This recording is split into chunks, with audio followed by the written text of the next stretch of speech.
IPO වලට මේ වගේ කොළ පුරවගෙන හති දාගෙන ඇප්ලයි කරන්න ඕනද? කිසිසේත්ම අවශ්‍ය වෙන්නේ නැහැ. මේ වීඩියෝ එකෙන් රැඳිලා ඉන්න අවසාන වෙනකන් ඔයාලට දැනගන්න පුළුවන් අලුතෙන් එන IPO වලට කොහොමද ඉන්වෙස්ට් කරන්නේ CSC ඇප් එක යූස් කරලා කියලා. එහෙනම් අපි යමු වීඩියෝ එකට. ඔයාලා මුලින්ම යන්න ඕනේ CSC ඇප් එකට.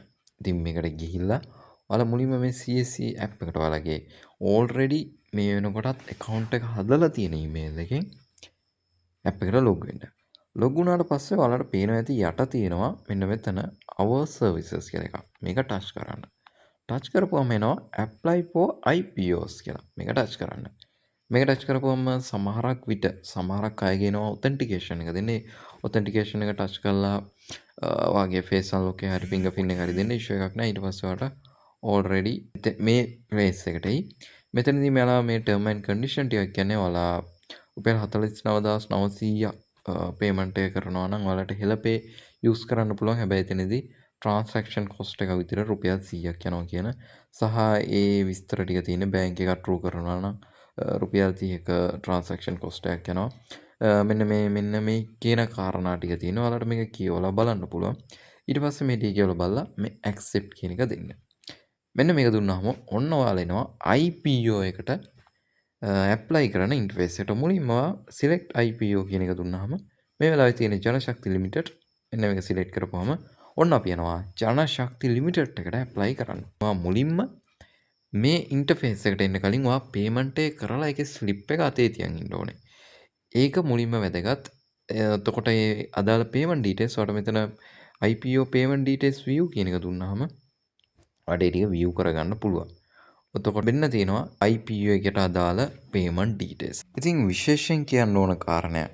ඔයාලා මේ bank details වලට deposit එක කරද්දී අනිවාර්යයෙන්ම reference හරි remark වලට හරි ඔයාලගේ ජාතික හැඳුනුම්පත් අංකය හරි ඔයාලගේ CDS account number එක හරි අනිවාර්යෙන් දාන්න. එහෙම නැතුව නම් කිසිම වෙලාවක මේ deposit එක කරලා slip එක දැම්මට ඔයාලා IPO එකට successfully apply කරා වෙන්නේ නැති වෙන්න පුළුවන්. සමහර විට ඔයාව reject වෙන්න පුළුවන්.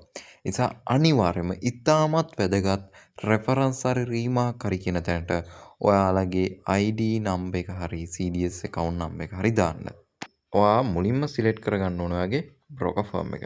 හරි. ඔන්න ඒක සිලෙක්ට් කරගත්තට පස්සේ මෙතන preference and suffix කියලා දෙකක් තියෙනවා.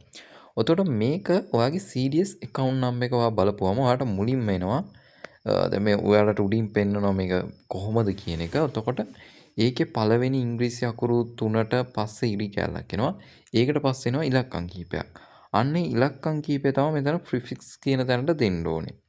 එතකොට ඒක දුන්නට පස්සේ ඉරකට පස්සේ ආයෙ එනවා li කියලා එනවා vn කියලා එනවා. අන්න ඒක තමයි suffix එක වෙන්නේ. මෙන්න මේ විදිහට හරියටම වාගේ CDS account number එක හරියටම දීලා broker firm එක select කරලා save and next කියන එක දෙන්න. ඔයා මෙන්න මේ page එකට ආවට පස්සේ ඔයා මුලින්ම වාගේ title එක select කරගන්න Mr. ද Mrs. ද කියන කාරණේ. ඊට පස්සේ initial මේක හරිම වැදගත්. ඔයාගේ ID එකේ නමේ අවසාන කෑල්ල නැතුව අනිත් හැම එකම මුල අකුර තමයි ඉනිෂියල් වෙන්නේ. දැන් උදාහරණයකට අපි කෙනෙක්ගේ නමක් හිතමු රත්නායක මුදියන්සේලාගේ චතුර මදුෂාන් කුරුප්පු කියලා. එහෙනම් එයාගේ ඉනිෂියල් වෙන්නේ R.M.C.M. ඔච්චරයි. වෙන මොකුත් දාන්න එපා. ඊට පස්සේ name donated by initial. ඒ කියන්නේ අර ඉනිෂියල් වල දැම්ම අකුරු වල තේරුම. රත්නායක මුදියන්සේලාගේ චතුර මදුෂාන්.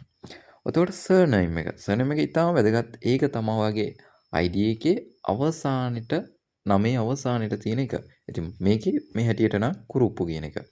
ඉතින් ඊට පස්සේ already වගේ phone number එක select වෙලා තියෙනවා already. already වගේ email එකක් select වෙලා තියෙනවා. ඉන්න මෙතන පල්ලෙහාට ආවට පස්සේ ඔයාගේ nationality එක ශ්‍රී ලංකා කියලා select වෙලා තියෙනවා. residency එක resident කියලා ඉන්න ඕනේ. ඊට පස්සේ NIC number එක ඔයා දැනටමත් account එක හදද්දි දුන්න ඔයාගේ අලුත් ID එකද පරණ ID එකද ඒ දුන්න NIC number එකම දාන්න. වෙන කිසිම එකක් දාන්න එපා. ඊට පස්සේ වැදගත්ම දේ තමයි මේ address line දාන එක. මේක හරිම වැදගත්. ඔයාගේ ID එකේ address line එක තියෙන විදිය බලන්න. දැන් උදාහරණයක් අපි මේ client එක ගත්තොත් රම්බඩගල්ල රිදීගම උයන්දන තමයි මෙයාගේ address එක විදියට තියෙන්නේ. එතකොට මෙයාගේ රම්බඩගල්ල address line එකට එනවා, address line දෙකට රිදීගම එනවා, address line 3ට උයන්දන එනවා. එතකොට ටවුන් එක වෙන්නෙත් අර ID එකේ ඇඩ්‍රස් එකේ අවසානයටම තියෙන එක. ඒකම දාන්න. එතකොට සමහරක් අයගේ මෙතන ඇඩ්‍රස් එක දාද්දී පෙන්නයි ඒ කියන්නේ දාන්න බෑ කියලා. එහෙම වුණොත් ඒක කඩලා මේ ඇඩ්‍රස් ලයින් 1 2 3 කියන එකට දාන්න. ඒ දාන්නත් බැරි වුණොත් අවසාන එක ටවුන් එක විදියට දාගන්න. එතකොට ඔයාගේ ID එකේ තියෙන විදියටම ඇඩ්‍රස් එක මේ ඇඩ්‍රස් ලයින් 1 2 3 කියන ඒවාට එන්න ඕනේ. ඉතින් අර සමහරක් අයගේ ඇඩ්‍රස් එක දිග නිසා ඒ ඔප්ෂන් එකට යන්න වෙනවා. නමුත් බහුතරකගේ ඇඩ්‍රස් එක ෂෝට් නිසා මේ ඇඩ්‍රස් ලයින් 1 2 3 කියන එක ඇතුලේ ඒක සමානව දාගන්න පුළුවන්. ඉතින් ඊට පස්සේ ඔයාගේ දිස්ත්‍රික්කය පෝස්ටල් කෝඩ් එක හරියටම සිලෙක්ට් කරලා save and next කියන එක දෙන්න. ඊට පස්සේ ඔයාලට තියෙන්නේ මෙන්න මෙතන තියෙනවා ඔයාට කොච්චරක් ෂෙයාර්ස් ප්‍රමාණයක් ඕනද කියලා සිලෙක්ට් කරගන්න. ඔයාට මිනිමම් ගන්න පුළුවන් ෂෙයාර්ස් 1000යි. එතකොට 1000ට වඩා ඔයා ගන්නවා නම් හැබැයි ඔයාට 1001ක් ගන්න බෑ. ඔයාට ගන්න පුළුවන් 1100, 1200. මොකද මල්ටිප්ලයි බයි කරන්න පුළුවන් 100න් 100. ඉතින් අපි මේක පහසුව සඳහා මම දැනට නිකන් just normal 1000ක් කියලා දාගන්නම්. එතකොට ඔයාලා දන්නවා ජනශක්ති ගෲප් එකේ ෂෙයා එකක් එන්නේ රුපියල් 10කට. එතකොට ටෝටල් ෂෙයා වැලියු එක වෙන්නේ ඔයා දාන ෂෙයාර්ස් ගානේ ෂෙයා එකේ මිල වැඩි කරපුවම එන ගාන. ඉතින් එතකොට රුපියල් 10000ක් තමයි මේකේ ගාන වෙන්නේ. ඊට පස්සේ මෙතන බැලන්ස් ටයිප් එක. මේක හරිම වැදගත්. ගොඩක් කට්ටිය මේක ලොක් කියලා තියෙනවා. මේක ලොක් කියලා දාන්න එපා. එහෙම වුණොත් ඔයාලට ගන්න ෂෙයාර්ස් කාලයක් යනකම් ට්‍රේඩ් කරන්න බැරි වෙනවා. ඒ හින්දා ට්‍රේඩබල් කියන එකම සිලෙක්ට් කරන්න. ඊට පස්සේ මේ මොඩර්න් ඔෆ් පේමන්ට්. ඉතින් මේක ඔයා හෙලකුරු වලින් නම් පේමන්ට් එක කළේ මෙතන තියෙන හෙලකුරු සුපර් ඇප් කියන එක සිලෙක්ට් කරන්න.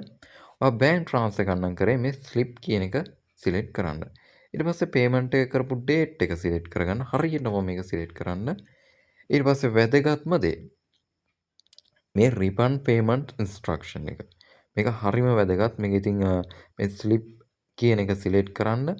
ඊට පස්සේ ඔයාගේ හරියටම බෑන්ක් ඩීටේල්ස් මෙතෙන්ට එන්ටර් කරලා මේක ඉස්සරහට කන්ටිනියු කරන්න. වැදගත් මෙතන මේ රිෆන්ඩ් වෙන බෑන්ක් ඩීටේල්ස් හරියටම දෙපාර තුන් පාර බලලා save and next කරන්න. කලබලයට නම් මේක කරන්න යන්න එපා. මොකද සමහරක් විට IPO එක ඕවර් සබ්ස්ක්‍රයිබ්ඩ් වුණොත් එතනදී ඒක යම්කිසි අනුපාතයක් යටතේ තමයි බෙදා දෙන්නේ. එහෙම වුණොත් එතනදී ඔයා ඉල්ලුවට වඩා අඩු ෂෙයා ප්‍රමාණයක් එන්න පුළුවන්. එතකොට ඉතුරු බැලන්ස් එක එවන බෑන්ක් ඩීටේල්ස් ටික තමයි මෙතෙන් දාන්න ඕනේ. ඉතින් ඒ ටික දාලා save and next කියන එක දෙන්න. ඊට පස්සේ මෙතන වැදගත් පළවෙනියටම ඔයා payment proof එක විදියට ඔයා මේක පුළුවන් තරම් බලන්න ඔන්ලයින් ඇප් එකක් ට්‍රූ කරන්න. බෑන්ක් එකට ගිහිල්ලා කරනවා නම් CRM එකකින් කරන්න එපා.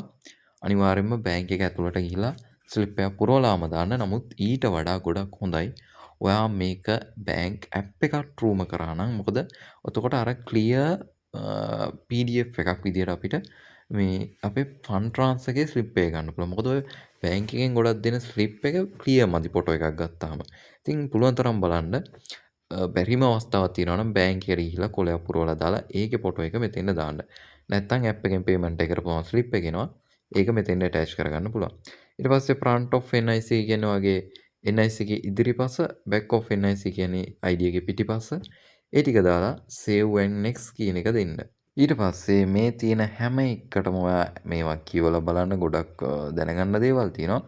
ඉතින් ඒවා කියවලා බලලා ඔයා ඒවා කියවුවා කියලා මෙන්න මේ විදිහට ඒ ටික ටික දාලා I agree and declare කියන එක සිලෙක්ට් කරන්න. ඉතින් මම මේ වෙලාවේ ඒක සිලෙක්ට් කරන්නේ නැහැ. හේතුව මම මේ දැම්ම ඩීටේල්ස් එකක්වත් true details නෙවෙයි. මේක සම්පූර්ණයෙන්ම ඔයාලට මේ ඇප් එක true අපි කොහොමද මේ IPO වලට apply කරන්න කියලා එක කියලා දෙන්න පමණයි මම මේක use කරේ. ඉතින් අනිවාර්යයෙන්ම apply කරන්න කලින් prospect එක බලන්න. මේ සමාගම ගැන idea එකක් ඔළුවේ තියාගෙන මේ IPO එකට entry එකක් ගන්න. මොකද ඔයා නොදන්න ඉන්ඩස්ට්‍රි එකක කවදාවත් ඉන්වෙස්ට් කරන්න යන්න එපා. අනිවාර්යයෙන්ම දැනගෙන ඉන්වෙස්ට්මන්ට් කරන්න. ඉතින් අපි ෂෙයා මාකට් එකේ කොහොමද හැසිරෙන්නේ? ෂෙයා මාකට් එකේ ඩිසිෂන් ගන්න කොහොමද? ස්ට්‍රැටජි මොනවද?